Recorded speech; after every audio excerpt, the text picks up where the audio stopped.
President Akufo-Addo's push to have a 14% reduction in utility tariffs has suffered a setback, even though the possibility of a reduction relies heavily on how much the power companies require to be able to balance their books. There's no sign of the reduction.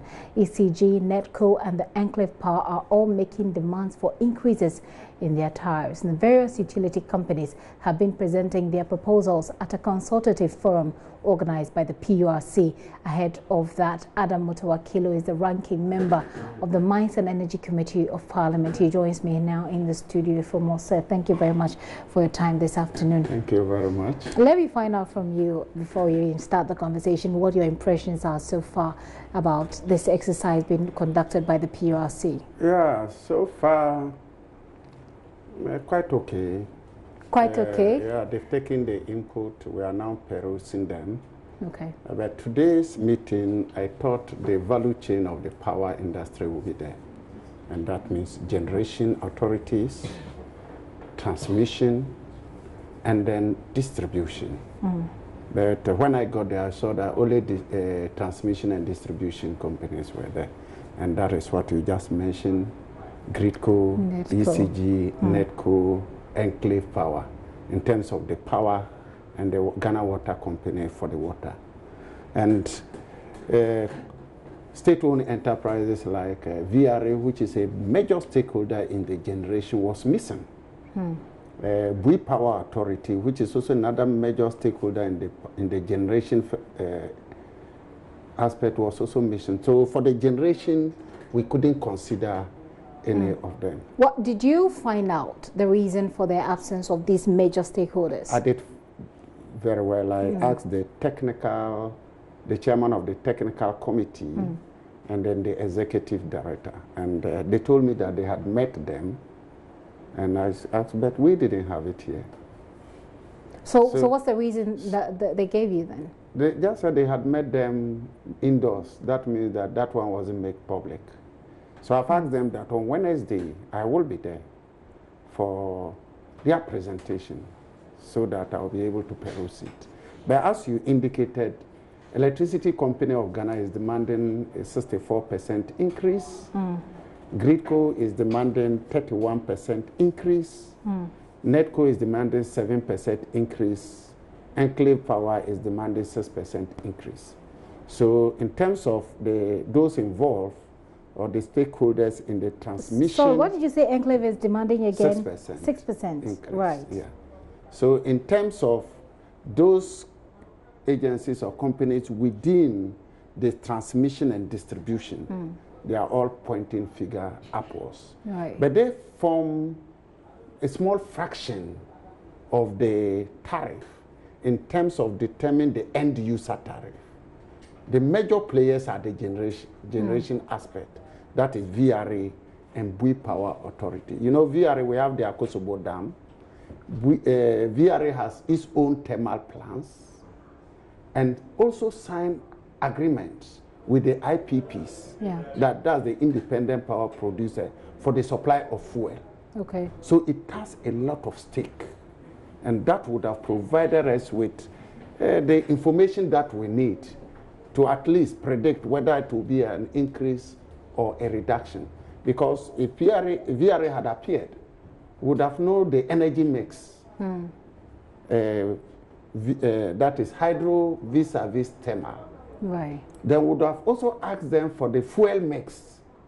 And that means that we're going to look at gas vis-a-vis liquids, be it light crude oil or heavy fuel oil, and all that. Would have had the opportunity to look at it vis-a-vis Ghana gas reduction in the gas price. So that is a major setback. So it's a major setback. In whether or not the tariff adjustment that people are looking forward to will happen anytime soon.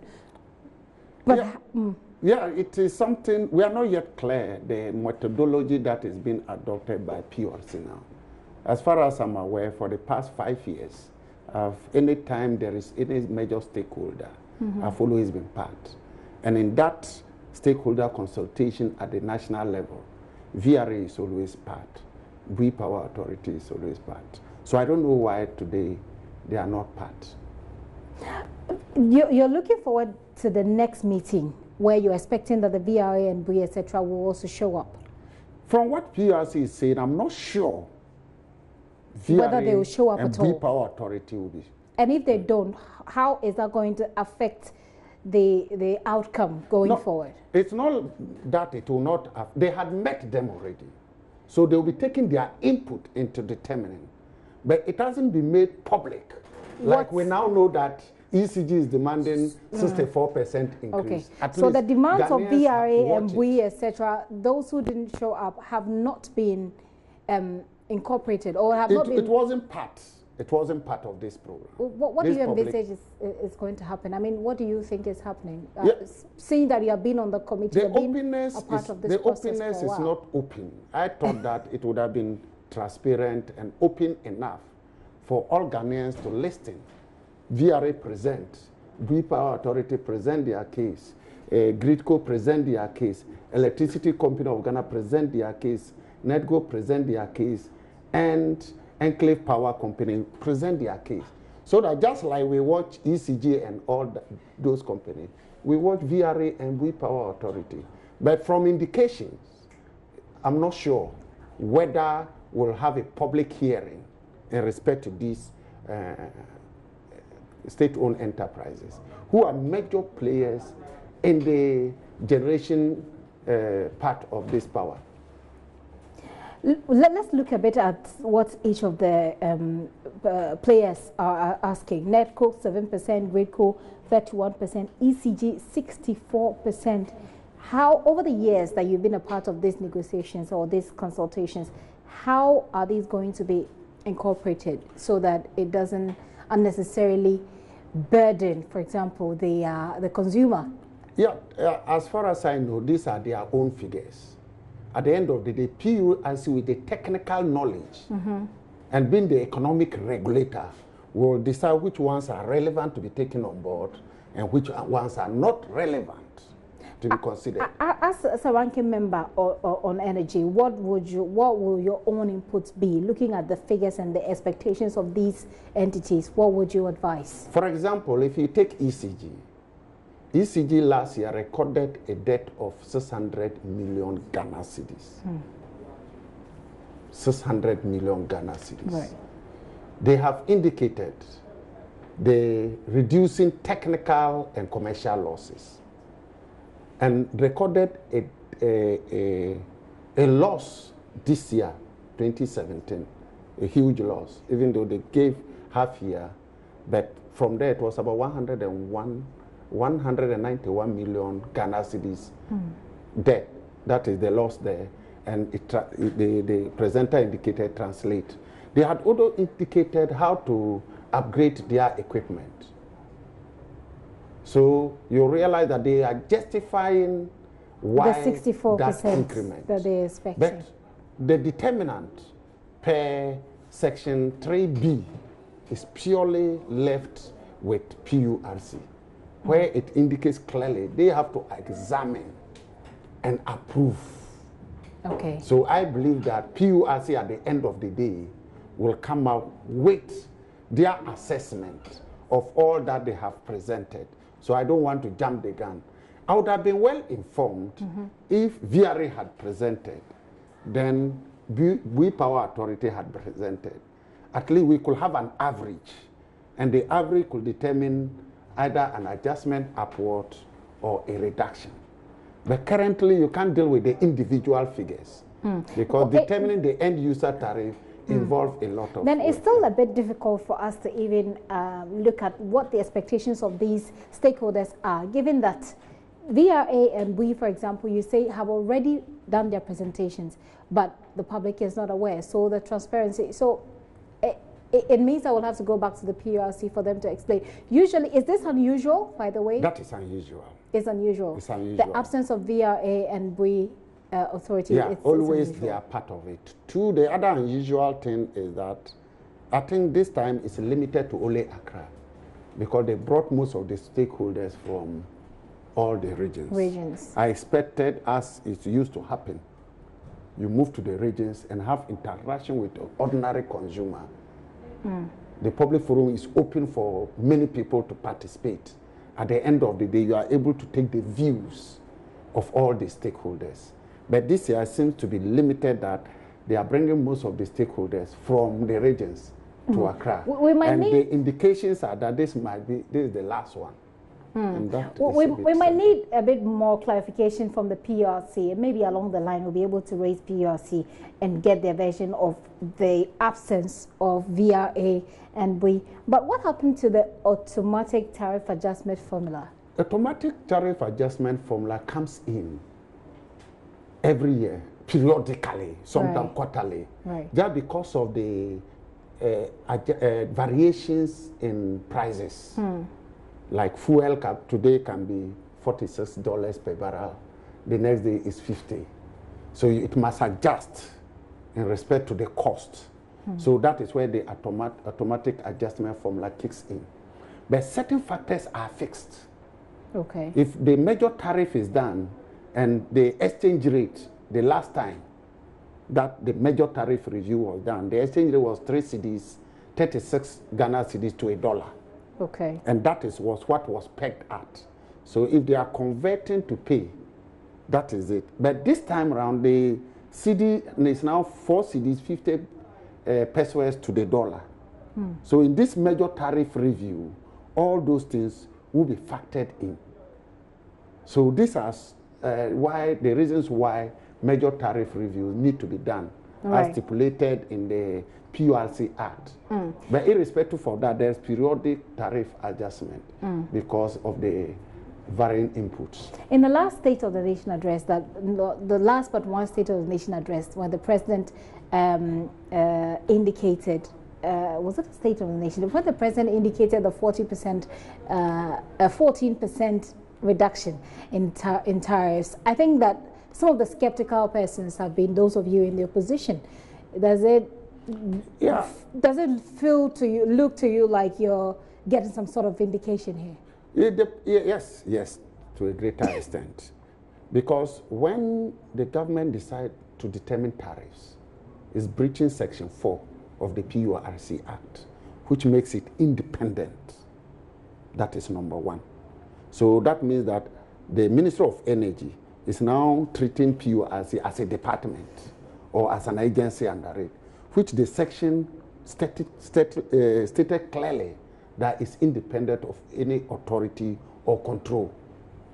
Now, it also goes to breach Section 3B, which gives that mandate to PURC to examine and determine. So that means government is now determining the tariff reduction. And even in determining, in terms of major tariff review, there are processes PURC have to go through. So PURC is currently going through that. But we in minority and many of the other think tanks, like ASEP, which is a recognized think tank, like IDEC, which is a recognized, had condemned that position that government had taken by announcing a percentage in reduction of tariffs. Now we are going through the review, and now that VRA and WeBower Authority are not given the opportunity to tell Ghanaians their position, it's quite of a worry. Well, if you say they're not given the opportunity, the PRC has already told you, and we're trying to reach the PRC so that we can clarify this unusual happening. But you're saying that they have not been allowed, but the PRC has told you that they have already presented their case before them. They presented to PURC, not to Ghanaians. Do we know what exactly they presented to the PRC? Wednesday I'll find out, because I told the executive secretary I'll be there to pick any presentation that or any document that is submitted to them by VRA and WePower Authority. So by Wednesday, I will have information as to what they have presented, and we'll also do our independent assessment, and definitely the media will hear. Your independent assessment, what will it be? What will it be suggesting? What will it be advocating, for example? Because as we speak now, I have half information. The information I have is in respect to the transmission and distribution.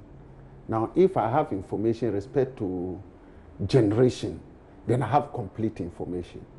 then I can do my independent assessment and see, oh, at the end of the day, all of them are pointing upwards. If it is so, then I'll look at government proposal. So we'll be requesting them to give us government proposal. Then we input it in, and at the end of the day, we'll be able to assess. In your interactions with the PURC, do you get the indication that they're being pressured by government to reduce the tariffs to sync with what President Akufo-Addo had announced earlier? No, so far, my interaction, they have not indicated. But it's the activities, what is happening, that is of a worry. I know they are very reputable people in PURC. Most of the board members have worked with them, and I know their reputation. I know it. But you keep saying there's something that's of a worry. To what extent should we be worried? What we are worried about is when government now put pressure on those people. So that's why we want them to be independent. See, when the pressure is coming, they cannot talk. We are those to talk for them and ensure that government stay off. They are people of good image, very, very good image. And as I indicated, I've worked with most of them, especially the board members. And today we interacted well. But we must be at a watch to ensure that government do not subdue them to such a pressure for them not to be independent. Let me find out from you that you've spoken a bit about the ECG's expectations because they owe, but also asking for 64%. Isn't that a bit on the high side and something that will burden? It's not only because they owe. They looked at the material. They also look at the investment they want to do in a bid to reduce the technical and commercial losses. But as I indicated, I don't want to pick individual. I don't want to pick individual and give a rate to individual, because at the end of the day, we are looking at the end user tariff, which includes all the inputs from these agencies and determine it. So I don't want to pick one individual, assess it. Maybe they are 64. If VRE, there is a drastic reduction in the cost, that may be instead of negative 30. Are you getting my point? If this is 64 and they are negative 30, you see that at the end of the day it offsets and the end user tariff becomes okay. 2, in analyzing you have to look at the weighted average of the cost. So the weighted average tilts towards generation than distribution. So the major issue we should consider is the generation. And that's why I'm interested. That's if why we're able to beat down the generation cost, then you can to the deal minimum, with the distributors. Irrespective of this increment, we'll absorb it and we'll still be able to make a comfortable rate. So that is why you say that we should worry, because the VRA and the Free Power Authority have not, we're not privy to what they've presented to the PRC. They were not part of the presentation. Yes, but they have made a presentation to PRC, they have made according a presentation to the PRC, to PRC. through you. I have asked the executive secretary, a very good lady, very humble, but he has been factual. She has been factual. Yes. She'll be joining us on the telephone line in a few minutes. Mami Dufie, she'll be joining us in a few minutes so that we can get this clarification. But staying on this, do you honestly think, looking at the ECG and its record over the years, do you honestly think that even if they get the increment that they're asking for, they will be able to efficiently deliver on the expectation to meet the expectation? Their presentation 2016, they made a profit. Really? Yeah. But we are told that ECG has been making losses all this while. Their presentation, they made a profit. But in 2016? In 2016. Which means that in 2017 they made a loss. As time goes on, the CD depreciates. And I told you that it's fixed. So when it is fixed and the CD continues to depreciate, and 3.36 was used to determine the tariff. However, the CD continued to depreciate. Okay. So the amount that you raise to pay, you are not paying, you are paying more, but the same in dollars. Please hold on for me whilst I engage the Executive Secretary of PURC, Mami Dufie. Mami Dufie, thank you very much for your time this afternoon. How did it go for you this afternoon? Actually, it happened in the morning. Okay, good. Good afternoon, Gifty, and good afternoon to your listeners. And also, hello again to Honorable MP, our friend. Yes, hello. Well, I think this afternoon, at least, it went well for us in the sense that we were able to get the utilities to come out with their proposals, and all the major key stakeholders were there, and they gave their impressions. And I think most of their suggestions were very insightful, and I believe would help a lot in our decision making. So I think it was good for you. You speak of major stakeholders. Honorable Mitawakilu here tells me that VRA, for example, that the generators of power were not present at today's meeting. Can we get a bit of clarification on this? Yes, with regards to VRA, earlier on, the reason why they used to come to us was because they hadn't had signed any PPA, that is the power purchase agreement with ECG and the utilities. But now they've done so. So now they have locked in their the amount and also how much they are going to give to the various utilities. So we treat them like all the other independent power producers. And so as a result of that, that's why this time they did not come.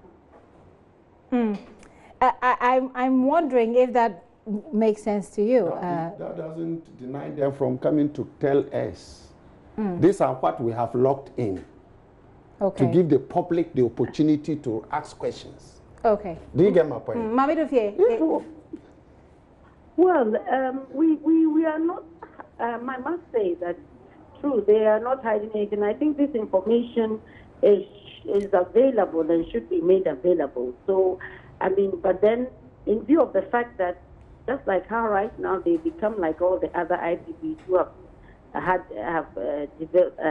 gone into PPAs with the utilities, and we don't call them to come and present, we have to treat them the same way. It will not be good to discriminate against only for VRA and the others if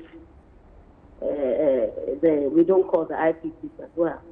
But then I believe that, as the Honorable is saying, if they would want information on it, I think it should be made available to them. So this information will be available when?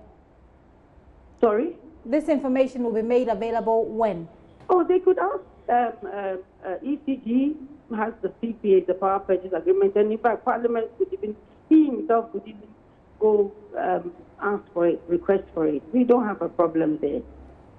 You don't have a problem, but could you tell us what the VRA's proposal is in view of what you just said? Presently, I'm actually out of the office as I'm talking to you, so I don't have details in front of me now. So I cannot tell you now. I wouldn't want to say anything with that. But what I'm saying is that we will make it available when, if it's requested for it. But we are treating them like all the independent power producers. That's what makes it different this time. That's what makes a difference this time. The last time I spoke to you, I was quite concerned about the ability of the PRC to stay neutral, to stay independent, even after the president had made an announcement and everybody is expectant of a 14% reduction. Now, it looks as if the entities, the organizations you're dealing with all want an increase. The ECG is looking at a 64%, GRIDCo 31%, NETCO 7%. Everybody wants it to go up. The president has announced that it will go down. How are you going to reconcile these? First of all, I'd like to say that as a regulator, we have to look at the prudent cost only included and considered in the tariff. And even at this forum, there are lots of areas that were identified where it was suggested that the utilities could actually make some savings on, or look at their losses and how best they can deal with it, which could bring their cost of operations down. But to be frank, we are not really looking specifically at just, would I say, meeting, or would I say intentionally sort of acquiescing to anybody's demand. We are making sure that the cost that is actually, or the decision that we arrive at, is the right decision with regards to the correct, would I say, cost of operations is considered. So that is our position. That's something you made quite clear. But from all that you've said so far and all that we have heard so far, do you think that a 14% reduction, for example, not necessarily because the president has said, do you think that kind of reduction in electricity tariffs is possible at all? I don't want to put a number or anything. But what I can say is that we as a commission would not burden the consumer any more than they should. So if we look through the figures, we look at how best the costs that have to be considered and what is right to be taken in, and there should be a reduction or there should be an increase, we will do what is right.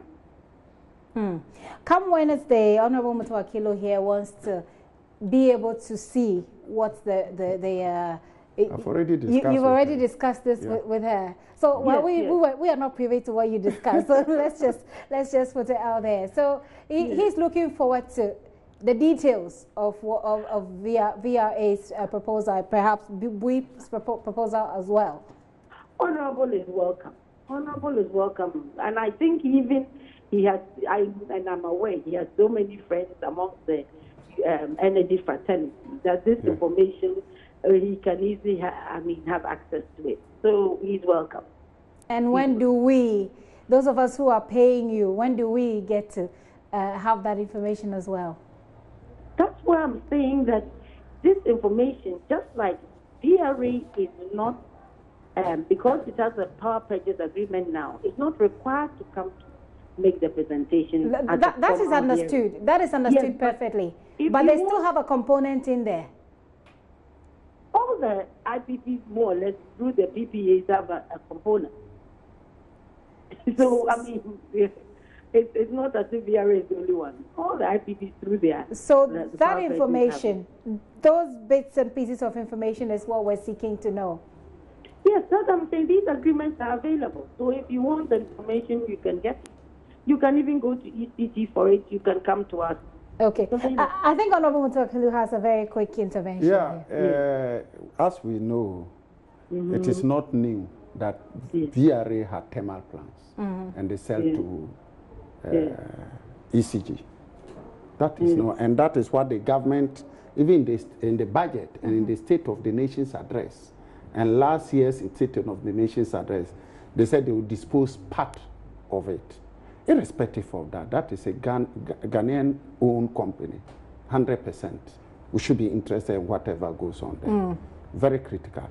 But the IPPs do not appear because mostly the fuel component, VRA signs agreement to supply. That's why as Sogley Power, they depend on VRA to provide them with the gas.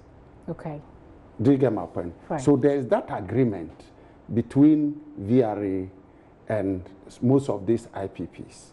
And therefore, VRA become a critical turning point in determining tariffs. So the information... And that is why interest in VRA operations is critical. So, Maridufia, that's why there's this pressure. We need to, understand what's going into the tariff adjustments. And I believe that you understand it quite perfectly. Oh, I do appreciate the concerns that, all Ghanaians should be interested because VRA is a Ghanaian company. We all have shares in it one way or the other. But just as we want to treat now all the utilities on the same, would I say, not same, but more or less, we don't want to discriminate. As a regulator, one of our principles, the fair and providing the service on a fair and non-discriminatory manner. So if we want to go that way, this is how we treat it. But that does not stop us from, or even ECB making information available, or even VRA themselves making available on their or on the PPAs that they sign. Okay. That doesn't stop us. Does the PRC have any plans of making all the information you're receiving, all the proposals available, online for everybody who's... Yes, we actually are hosting all the proposals that we receive from everybody on our website. We hope that by the end of this week, we would would have all of that on. And in fact, we've told the utilities to also put on their website. So I am aware that, for example, GRIDCo and is it Ghana Water Company, have actually put their proposal on their website. The others, ECG and Enclave and others, I have not seen it. Okay. But it should be up there. So you've explained away one of the unusual things that happened, according to Honorable Mutawakilu, because he's been a part of such negotiations so far. Another issue that concern that he raised, which he says was unusual, was the fact that you brought in these agencies, some of these agencies from outside Accra. Have you had any engagements with the entities outside Accra so that you didn't have to bring all of them to Accra for that interaction? Well, basically, yes. We used to, I believe what he's talking about is we used to have this kind of town halls, issue where we go around and meet the people and all that. Yes, we do have those, we were having those things. That doesn't mean we are not going to have it. But in the light of the fact that already, as I said, I think I talked to Isaac Joy some time before, that we ourselves have been doing our own monitoring around with regards to getting people's comments about their expectations and tariffs through our regional office. So we had their input there. But then for today's goal was a formal hearing where we decided we'll bring all the stakeholders here. Then we would, because we have already gone out to the public asking them for proposals. If Honorable will remember, we haven't had this kind of situation where we've asked public to actually bring us proposals. This time we did. So in some way or the other, we had actually included people from outside Accra. You just used a different approach. Yes, it was just a different approach. And as you can see, we streamed it live. And we did have input, people actually coming on to ask questions and make it interactive. So as much as possible, we tried to encompass quite a number of people who were not even with us in the room. Is this the final meeting?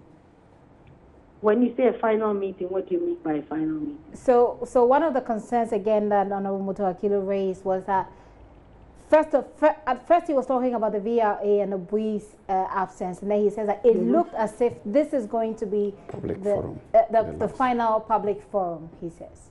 Oh, we are now, as he said, he's one of the people who's giving the feedback. We are now looking at the feedback from this. Okay. And then we can decide on whether it will be sort of the, the last formal hearing meeting before maybe a decision is made. Okay. It will depend on the feedback again. Does this work for you? Yeah, it looks at the engagement, if you take the sample size, it's small. It's too small. Yeah. It's too small. Is this something the PRC will improve on or do something about? He thinks that the sample size here, for example, is small. If PRC moved to Tamale, I believe that the number of people that they will get to participate and contribute will be more than those of us who went for the live coverage. And that their voices will be more representative of the masses. If they move to Kumasi, the number of people who take part and get educated will be more than those who were invited to Accra. But if they have decided that this is another model they want to come out with, to this is the first time we'll test it and then see how effective it is. It is. Okay. Thank you. Honorable, thank you very much. We appreciate feedback that's like yours that you have. But as we said, we are going through a process in which we are trying as much as possible to see the best way in which we can enrich our decision making. Very well. So this is not the final stakeholder meeting. There's a possibility that another could happen. Yes, it's possible. It's possible. Okay. Mami Dufie, we'll say a very big thanks to you for your time this afternoon. Thank you. Mami Dufie is the Executive Secretary of the PURC there. So you seem to have a very cordial relationship going for you. Yeah, anybody who thinks that we in the power industry, we're quarreling, I don't think that is factual. We might have different views, but we share ideas and benefit from that ideas. As he indicated, when I got there, I met a number of people that I've worked with, I've related with for a long time, I've learned a lot from. So you had your own and the integrity of the there. people, as I indicated, I don't doubt. You don't doubt. But I'm afraid the way government is gearing towards, if those in the other side don't come in very soon, we will not get good people to be in PURC, because not everybody will allow himself to be turned around. Are you saying that government is trying to manipulate PURC? The tendency is there. That is why we are fighting seriously that government takes off your hands. Is that the impression you get when you interact with? You see, when the president announced a reduction, it contravenes section. No, but I'm looking at this from a very personal perspective, where you have personal engagements with the people who work at the PURC. No, I said they are people of integrity. But do you get the feeling that they are being put under some sort of pressure? You don't get. No. What then makes you think that government is trying to manipulate? Government has a tendency. The movement of government and pronounces of government, you can foresee what they want to achieve. And if you don't put them at the right place now, you don't wait until it gets there. That is where from day one, when they start announcing tariffs, they say they are breaching Section 4 of PURC Act. That is independence of PURC. 2, Section 3B, which gives the mandate of examining and announcing or determining the tariffs to PURC. Okay. You see government intervening. And I like the statement he made, and we'll take care by that. That she won't say because what the government has said or the president has said, they are moving in that direction. They will look at it per what is put before them. Okay. That is the facts and figures put to them. Where do you stand personally? Do you think that it should be reduced with that 14%? You see, the agenda pursued by the past government is geared towards having a reliable power supply with economic tariffs. That is it. And that is why government under the President Mama can invest 7 billion in OCTP. So you are not for reduction? I'm for reduction. Whatever will benefit the ordinary Ghanaian is welcome. And that is why I said we gear towards that, because what was costing him much was heavy fuel oil, light crude oil. So it is good we move towards gas. And that is why we invested so much in OCTP by the World Bank. And by second quarter of this year, we are getting gas. So we established the Atuabo gas plant. 10 is providing, Jubilee is providing, OCTP join. We are increasing the quantity of gas. LNG gas coming in. So the more you move away from liquid fuel, the better the tariffs. Okay. So we are in, and that is the agenda that is pursued by the previous government. So we are all in the same train, but the fact of the matter is that laws must work. Right. We must let institutions work. Is that your only concern, or you have other concerns? No, there's no that institutions must work. Very important. And that's it. And that is why we hit that government must take its hand off. Assuming government didn't announce. Okay. Would have been, we'll have no concern. But once government takes a move in contravention with the law and looking as if it's taking over the functions of the institution, we are supposed to ensure that the laws are being followed. Well, anyway, we'll leave the conversation here, but I just wanted to find out whether you'll be, as opposition members, you give you some political grounds to maybe mock them, even in case what the president has announced doesn't materialize in the long run. No, we don't see that it will give us a political advantage, but making sure that the right thing is done. Is done. I hear you. That is what is most critical to me. We'll take your word for that. Honorable Mutawakilo is the minority spokesperson on energy. Thank you very much. I'm most grateful. Thank you very much, sir, for coming.